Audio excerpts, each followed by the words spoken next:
Berkeley Duffy.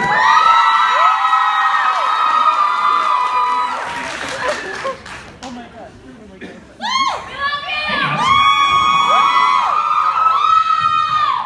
Next up, the one and only Clary Frey. Miss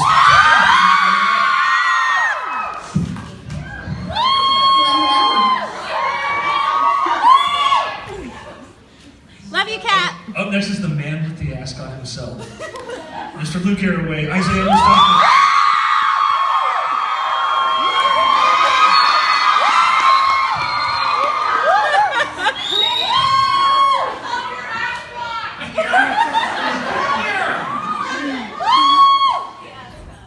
And last but not least, Alec Lightwood, Mr. Matthew DeGardo.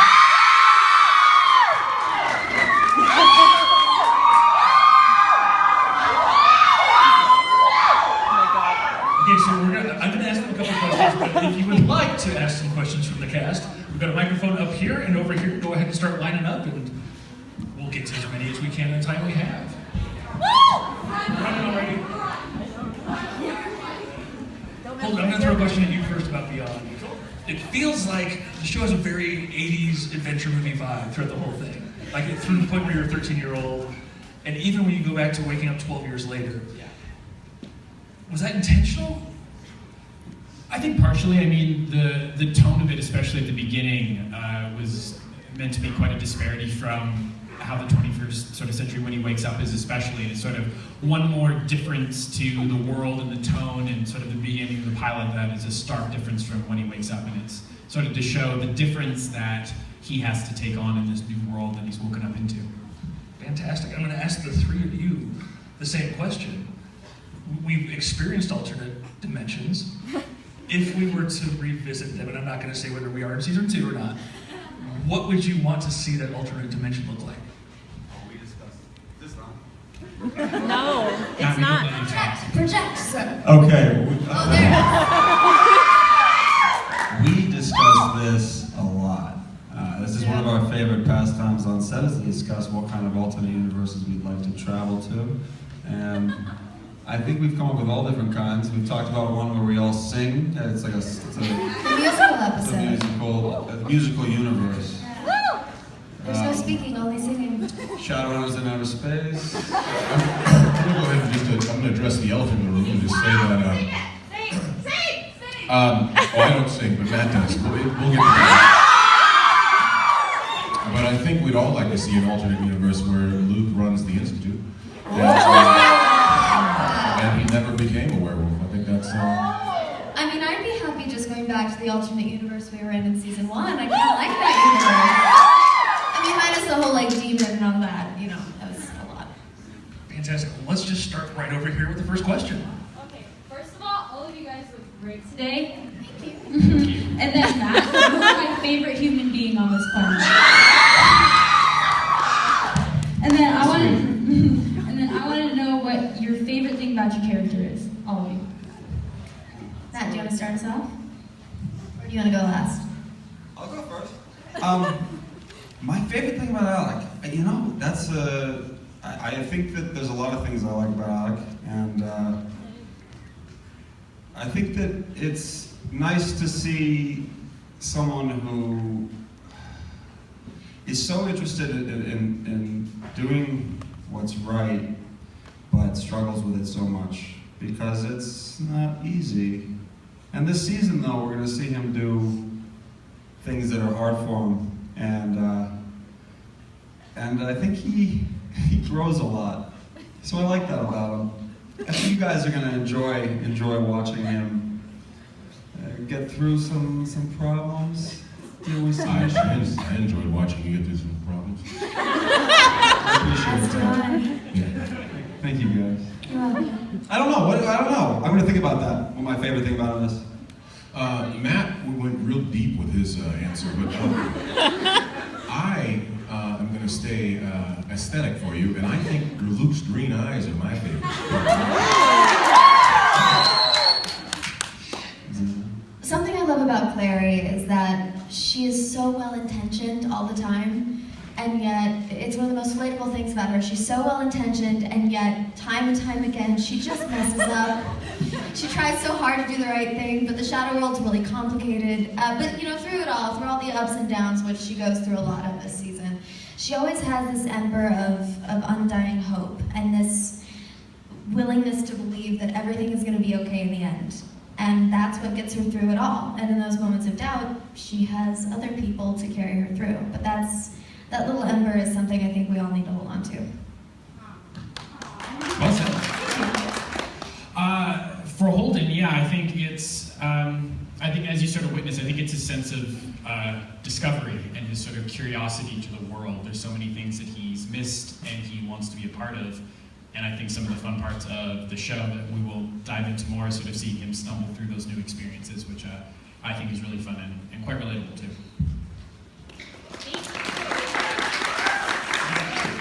Bring it on over here. Okay, so first of all, you all look really nice tonight. And You guys are so sweet. And I'm so glad you came to Colorado.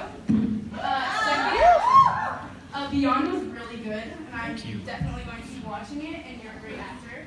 Thank you very much. And my question is, what kind of fun things you do on set to like keep occupied when you're not shooting scenes?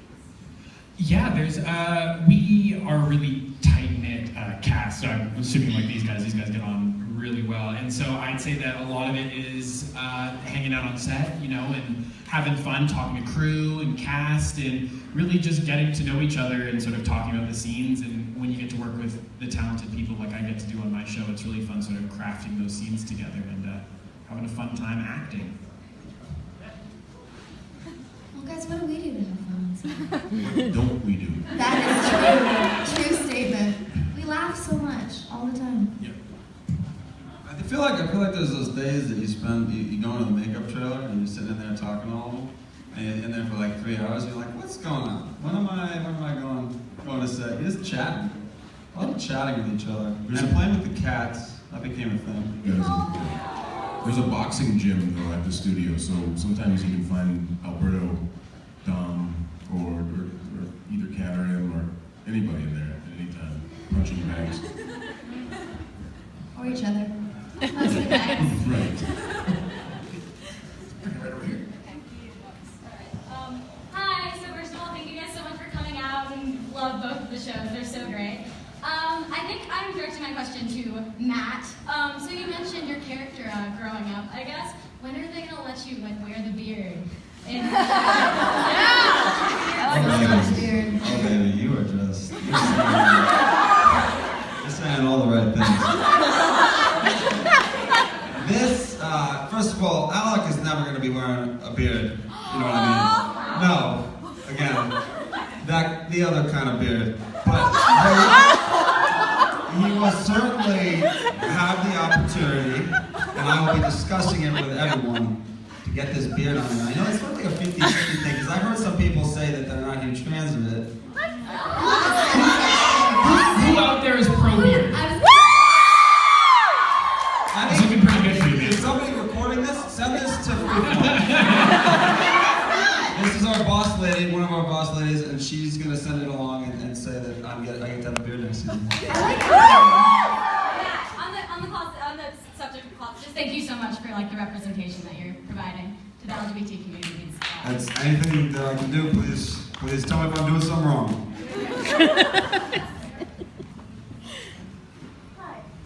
Hi. Okay. So obviously Shadowhunters is based on the book. So how close is the second season going to be to the book? Ooh, that's an We're interesting going to question. rip this bandit off a little bit. Yeah, it's not close hardly at all. No, it is. Okay. I mean, it is and it's not. It follows the same, we're going to follow a similar, okay, a lot of stuff from the books comes up. It's a constantly, you're going to see it in every episode, you're going to say, oh, this is from the books, it's from the books. Yeah. But there is a lot of stuff that deviates, I think, all for the better. A lot of it was monitored by Cassie Clare, who was highly involved in that process. So she was involved and she was approved enthusiastic about it. It's I think it's beneficial to see some new material. That's my opinion. But please, again, the internet is your forum to actively complain about things you don't like, or tell us things you do like. I mean, there are pieces that are taken almost directly from the books. There are character elements, there are little things that that we do bring directly from the books, but there are also some twists that you guys will not see coming. Yes. Now, you see, you never have to worry about this. That's true. I know. Because yours is an original thing. We don't have books. There are no Beyond books. So. Yet. So they won't get on. They won't say. They'll say we just love what you're doing. They'll just say that was cool, or I hope so. Yeah. I can tell you this: there will be episodes that you were going to be genuinely riveted to your seat, and you will be like, your mouth will drop, and you will go, "Oh my gosh!" Trust me. Trust me. I mean, so I was reading the Episode script. 6 that I'm going to be sitting on. Is it 6? Oh, it's Oh, yeah. There are a lot of episodes in the A lot first of half good that are episodes in crazy. those first 10 that you're just going to be like, wow. But listen, I mean, even when we were reading the scripts, our jaws were dropping to the floor. We're like, wait, can we actually do this? Is this real? Are they going to do this? Well, there was a lot of that. Like, how is that allowed? Oh, Like, man. yeah. There's some. Oh, man. Yeah. Oh, there we go again. Okay. Well, we've also got a character coming in from the books this season, don't we? Yeah, characters. We have Alder Tree, who you guys got to see in this first episode. He's sort of. He's mentioned in the books. Who's the big Maya. one? Maya's the big What about Sebastian? one. He's coming Second at half. some point, but we don't know anything about him yet. The second 10 episodes is what we've been told. Yes. And that's all we know. But we're excited. Thank you. Hello. I just want to say thank you guys for your representation of LGBT just relationships. My friend Brooke, who just asked a question, actually got me into the show because of the good LGBT representation, so thank you. And my question is for Isaiah. What kind of cologne does your character wear? Is it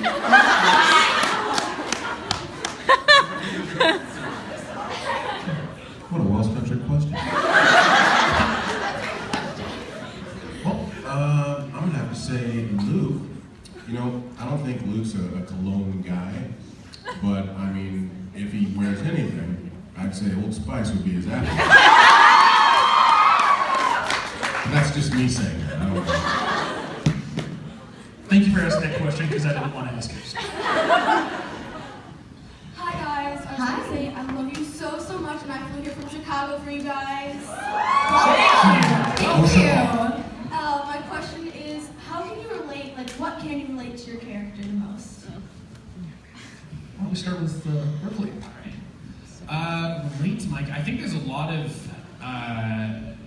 things that I can relate to Holden. I sort of touched on it before, but you'll see throughout the season there's a lot of cool firsts that he has. Like you saw him driving a car that didn't go so well, and many other of his firsts. So I would say sort of the way that as we all grow up and we find ourselves in awkward situations, or maybe didn't handle something as well as we could have, I'd say that that's something I kind of relate to him in, and the way that he understands and sort of goes through these situations. Yeah, and actually to that point, I think it's kind of a parallel between both of our shows, is that yes, we have all these supernatural elements and we have all these crazy situations, but really a lot of these characters are just growing up and they're trying to navigate this world as adults. And that's something that Clary actually goes through a lot in this season. Now that her mother's back, you got to see it a little bit there, her mother still sees her as the little girl that she was in episode 1 of last season. But Clary's changed. She's not that person anymore. So getting her mother to see her as more of an adult, as more of a shadow hunter, is a huge obstacle for her. Yeah, I have to say, being a dad and being Clary's like dad. She recognizes. Yeah. Thank you. Well, he's not here to kill us all, so. But I'd have to say that I can relate to my daughter not listening to me the same way Luke can relate to Clary not listening to him at times. So. How old is your daughter? 16. In 11 days. She's awesome. I think for Alec, it's realizing that maybe that happiness doesn't come from necessarily from duty or responsibility or doing what other people need you to do or what you think they need you to do. It's something more nebulous and difficult to define, and it comes from many things in life. And he's sort of realizing that, as we all do, hopefully, eventually. Thank you. Thank you. Well said. Hi, This is for Kat. Do any of you pull pranks on set? Oh. No, there are many pranks on set. Not so much this season. There haven't been that many. There were a couple last day. Oh no, there was one that happened. Dom and Alberto had a prank one on set one day. It was very funny. Was this the one where someone stole my idea? Was that your idea? I don't know. I'm not sure what you're referencing. I'll tell you later. It was very funny, but that's part of the fun of our show, is that we are so close as a cast that we are comfortable enough with each other to mess around a little bit, to have a little bit of fun. And because so many of the elements of our show are so heavy, it's nice to have that levity behind the scenes. I mean, I think the closest thing to a prank that happens is somebody will catch somebody else's eye and there will be a flicker of a giggle, and then it becomes an eruption, and then we have to take a minute and breathe before we can continue. Non-stop giggles.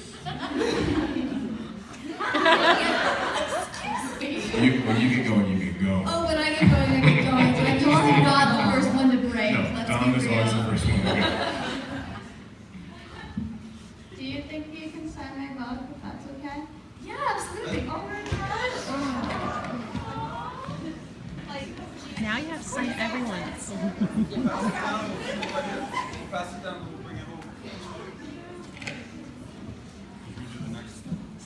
Let's go ahead and do the next question. Okay, so this one's for Matt, and this is because since you're portraying a character that is part of the LGBT community, what was your biggest fear taking on that role? Because for some actors, when they take on roles that are like that, they kind of have fears. What were your greatest ones and why? Doing it wrong. The largest concern is that you're going to fall into the traps that I've seen in other shows. You will display stereotypes or how we perceive the LGBT community to be. And my concern was that we do something that fell into some kind of presentation that wasn't real, or that people couldn't actually relate to. Something that instead was what we all kind of think of people as. It's the stereotypes. And it required a lot of research and paying attention to carefully evaluating the material, and Carrie and I tried to do that, and the writers tried to do that. And also a big one, another big one. People have a tendency to tell their own sort of stories, and your own story is never really that of the larger group. So you try to do something that people can relate to without becoming too locked into what it is you see. So you have to always be considering other people. Let's take the next question. I just like when Matt talks for a long time. I don't know. I mean, tell me. I just lose concentration of everything. I just like staring. I know you guys do too. Hi. Hi. So my question is, if there's one thing that you could change about your character, what would it be and why? Who wants to start? You can start. Go for it. Oh, will you? Fine, fine. I think for you, it's, you don't want to go into that coma. I like being awake. It's a lot more fun to act. They actually filmed me for 12 years being asleep. They didn't use any of it. It was crazy. No. Exactly, being awake's good. I wish Clary would listen more sometimes. She gets a lot of good advice from a lot of people incessantly, and if she would just listen and maybe take some of that advice from time to time, her life would be a whole lot easier, and so would everyone else's. Sorry, guys. That's all. I wish Luke would just lose his temper once.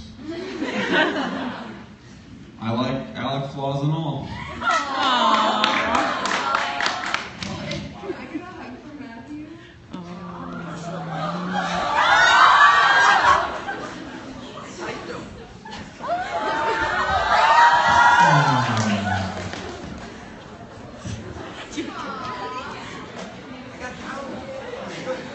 Let's go on to the next question over here. So I love you guys all, and I was kind of wondering, it's kind of like the last question, was there any kind of times where you were mad at like the way your character reacted to a certain situation? All the time, of course. You always want to grab him by the neck and be like, what are you doing? Do this right. Don't do what you're doing. You're being stupid. This is not the right decision. I mean, look at Luke.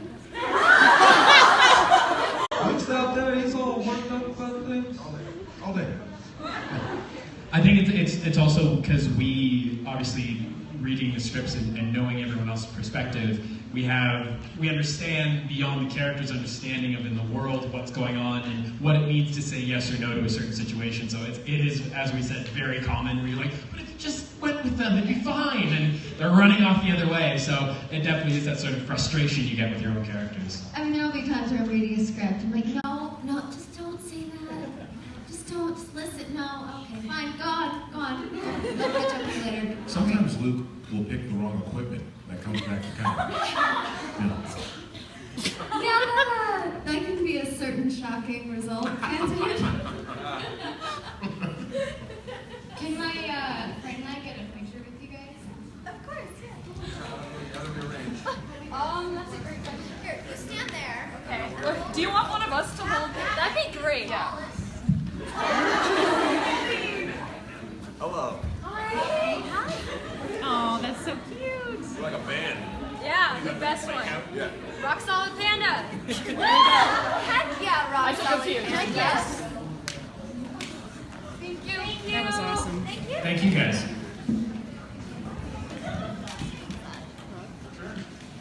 Hi, I love you a lot.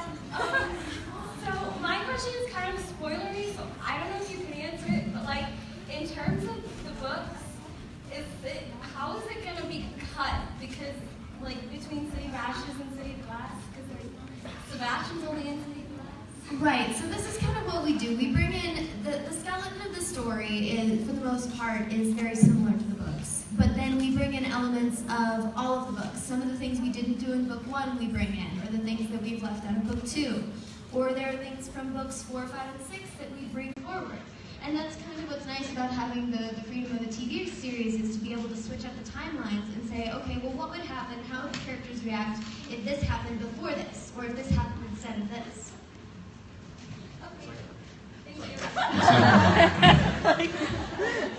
It's like looking at a picture as opposed to looking at a hologram. You know? Explain. Go ahead and ruminate on that for a while. Ruminate on that? Ruminate. And then can I have a hug from around you too? Oh, Lord. Here we go. He does give good hugs, let's be honest.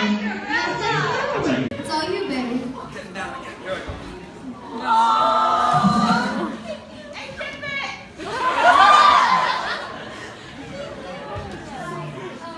kind of routines do you get into to like become your characters, if you have any? I was just thinking if Isaiah is from before. Oh yeah, wait, let Isaiah tell how it gets Isaiah, tell him your story. Regale us. So I start with the coffee. Many of you have seen how I do that. If you haven't, it's online. You can go check it out. And then I stare myself in the face in the mirror, and I say, "Gladiator, are you ready?" And at that point, it's weird. Everything just kind of happens, and then I just fling the door open, and I run past the match door, and I knock on it, and then run, and then I get to set and do my thing. I think for me, a lot of it has to do with looking like the character and the time that takes. Because with the runes and everything else, we all spend a lot of time in hair and makeup. And I'll go in the morning, and eventually we chat with everybody, as we said, and hang out for a little bit, listen to some music. And at a certain point, I'll look up in the mirror and I'll go, oh, there she is. And then that just kind of starts the ball rolling. Yeah, I sort of like we tried to too. There's parts where it's a very social setting on I feel like both sets, but there are times when you sort of take at least before I'll go on, I'll take a breath or I'll take a moment and I just you get yourself in the headspace of where did this character once again, where did he come from, where's he going, what's he doing, and it just sort of centering yourself in that moment for that character to really make sure you're driving that scene the direction that it's supposed to kind of go. So just sort of taking that beat. Yeah, you take a moment, you push yourself aside, and then the characters. Well, I think that was also a good point.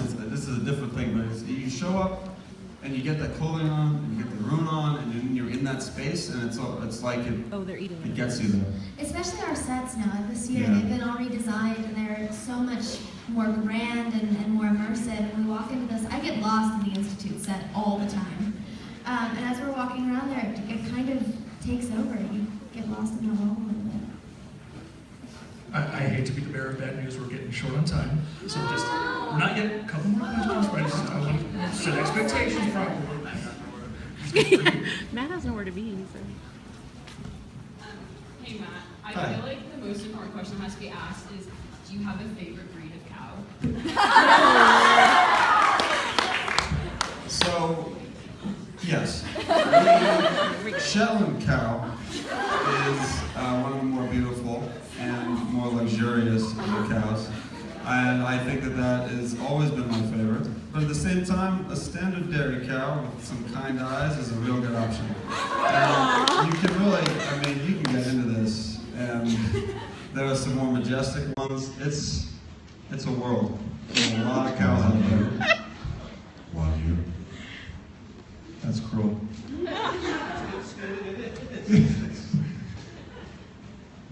Hi, I love you guys so much, but my question is, thank you. If you had to cross over with another TV show, what would it be? Beyond. Beyond. Shadowhunters. Right? There's dimensions. There's dimensions. People are like, what are you all worked up about? Yeah, right? I'm like, oh yeah, you've got problems. Okay. That guy's cool tattoos. Watch out! Can I get a picture with you guys? Of course. Thank you.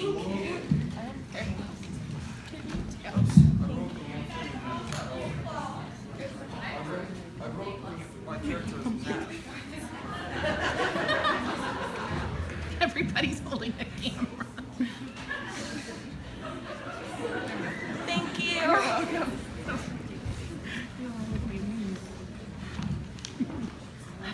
I'm sorry, but this is more directed towards the Shadowhunters cast, but it's kind of like a two-part question.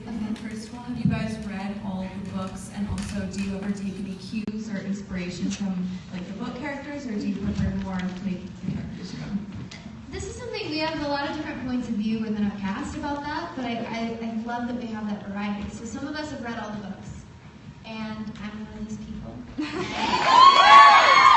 I fell in love with the books, I fell in love with the story, and I really couldn't put it down. And there's, for me, with Clary, there's little details, because a lot of it's from her perspective. So the way that she looks at someone, and the little details that she notices about them, whether it's like Jason's eyes, or his hair, or a hole in Alex's sweater, or something about the way Simon's smirk looks, or whatever it ends up being, that informs what I do. But there is enough in the difference between the books that allows us to do some of our own thing too. What do you guys think? Well, I have downloaded the Shadowhunters Wiki app. There's an app? You know, some of us are technologically inclined. Yeah, not me. And anytime I have a question, I refer to it. So that's kind of how mine. And then also sometimes I'll email Cassie and ask her questions. From the source. I get it from the source, Matt. From the source.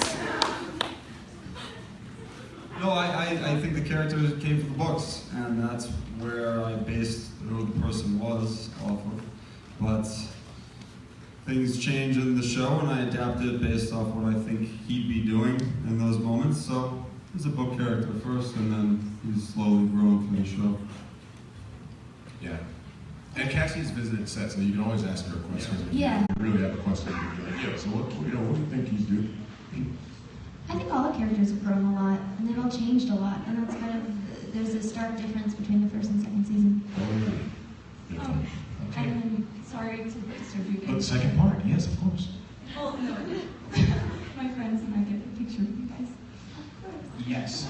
The answer is yes. I like it. Gotta get our squats in, right?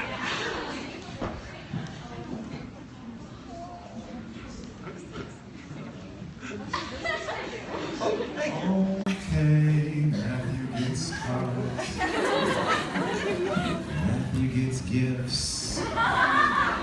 Because he's Matthew. That was singing. That was singing. He's holding back. Are we in the same dimension, or did we go beyond? Who's up? We got one more question. Oh my gosh, hi. Oh, you looked around the convention if you didn't get to ask. Don't freak out. Okay, so It's okay. this one's gonna be an intricate one because I'm needy and selfish and I need a lot. Okay, so first of all, this is my parabatai Abigail. And so we had a question about that. We were wondering if the parabatai bond between Jace and Alec is a really important thing during the season. The parabatai bond is important in every season. And it will be till the end of time as long as I have any say in the matter. And I think it's very evident throughout the season that the two characters, obviously the great parabatai bond, is very important to them and affects them constantly. In fact, it's a primary motivator in a lot of what Alec does and a lot of what Jace does. So we do see that a lot, even though often it's from afar, which is where some of the struggle comes from. Yeah, I think you're going to get a lot of parabatai information from every character who's had a parabatai. Dun, dun, dun. Thank you folks so much for coming out. The second part, I'm sorry. multiple parts. Sorry, I'm selfish. Okay, I was wondering, this might be a lot of stuff, but like, can you sign this front and back for me and my parabatai? Okay. I like this. And then can we get a picture, and then can I get a hug from that? Opportunity of fan questions, of course. I want to hug from Isaiah. I want to hug from Isaiah.